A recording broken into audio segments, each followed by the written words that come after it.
Quand on a demandé à Georges Mallory pourquoi gravir l'Everest, il a répondu « parce qu'il est là ». Et j'adore cette réponse. La réalité, c'est que personne ne sait pourquoi gravir des montagnes dans l'Himalaya.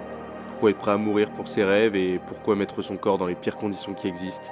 Et je pense que pour moi, c'est une fascination. Comme si ces montagnes m'appelaient depuis que j'étais enfant.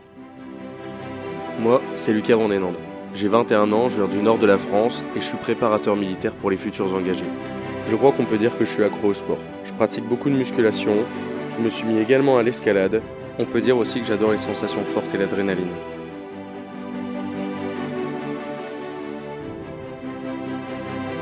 Et de manière générale, je suis passionné de plein de trucs.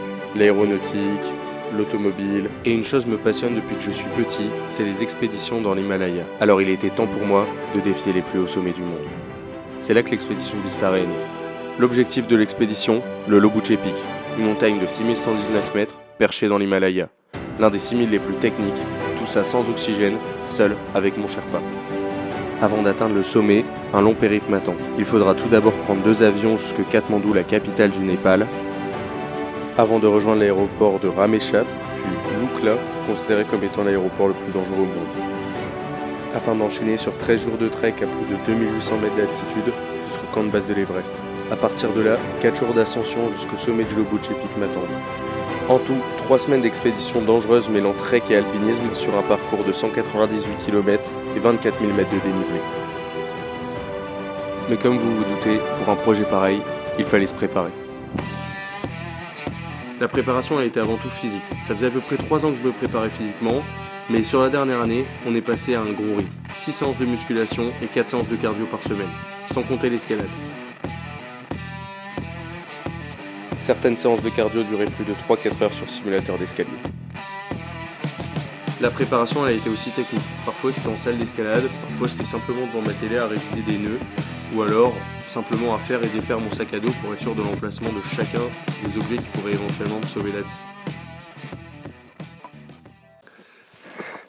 En route vers le base camp, encore 1 heure à peu près.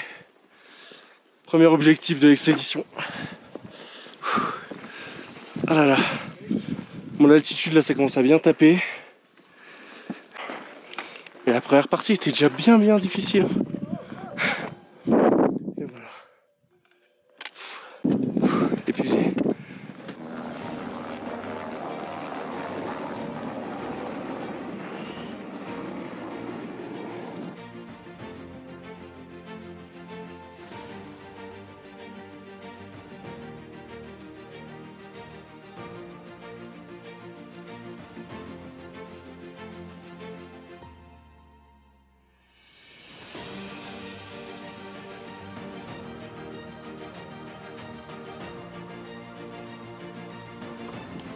Les gars, je crois qu'on y est enfin.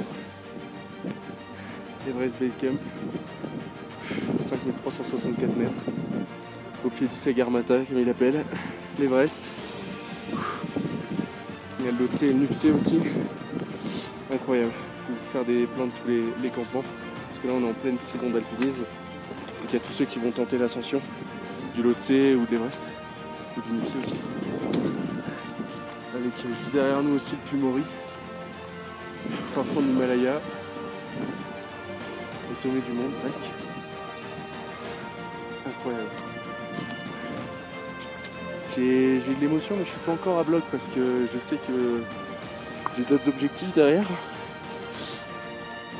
Nous on doit aller au Lobuche, donc on va y aller doucement mais sûrement. Ça va, l'altitude pour l'instant, je tape, hein.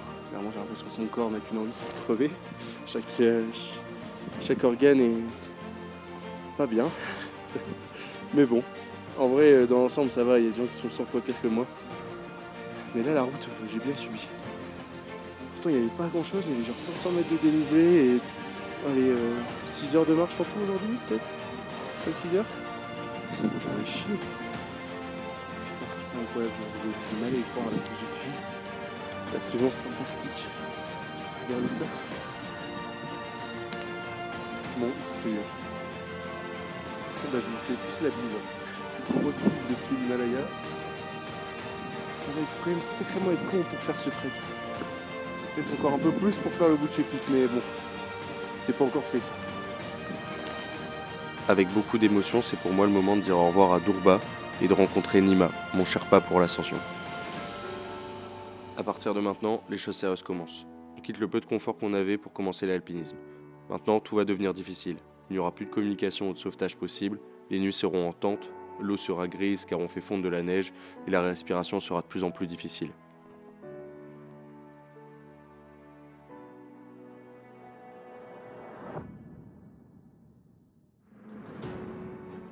L'ascension s'annonce plus technique que prévu. Les marches sont très lentes, la vie est très difficile et je découvre les premières crevasses et falaises.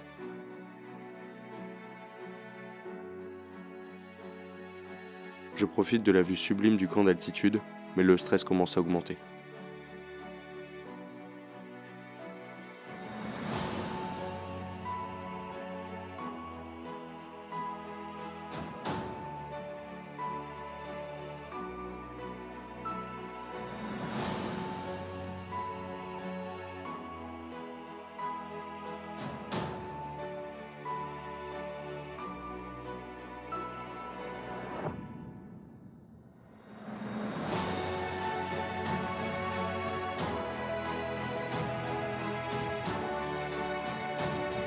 Petit training à 5400 mètres.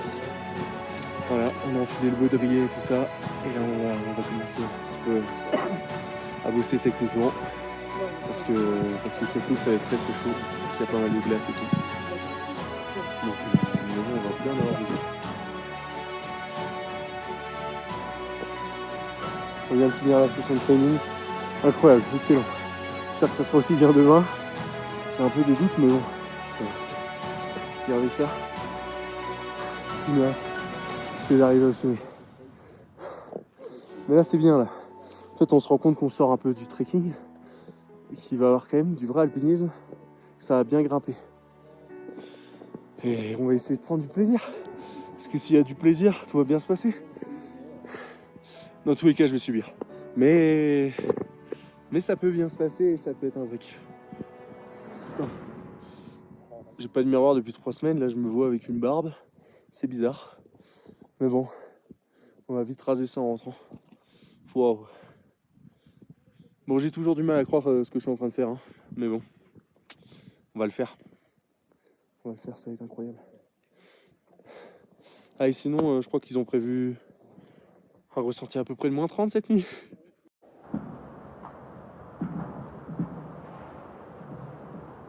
À la nuit tombée, c'est compliqué de dormir. On entend les avalanches et les glaciers craquer autour de la tente. À ce moment-là, on se sent faible et on a peur. Je ne sais pas si c'est à cause du manque d'oxygène, mais j'ai l'impression que la montagne est une sorte de monstre qui a le droit de vie et de mort sur chacun, et qui pourra en un claquement de doigts nous faire disparaître dans des avalanches.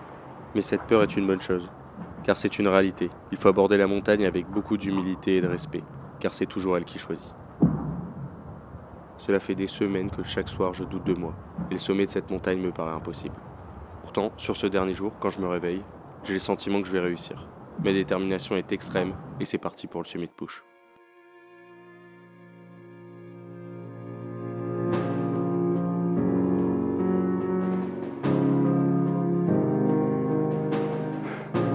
En route vers le sommet, lever de soleil. Il va nous rester 2 heures.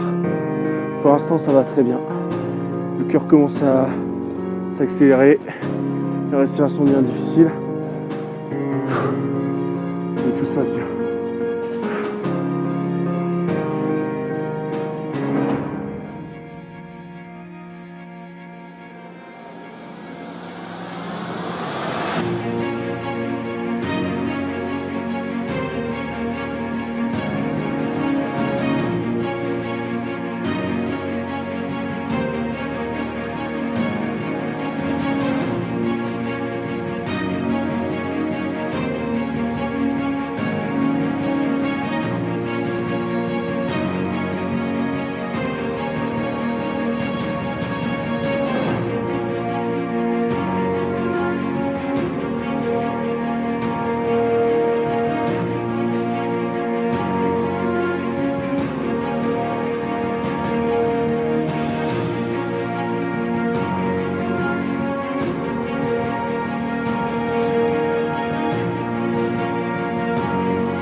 Les gars, on l'a fait, le bout de chez Pic.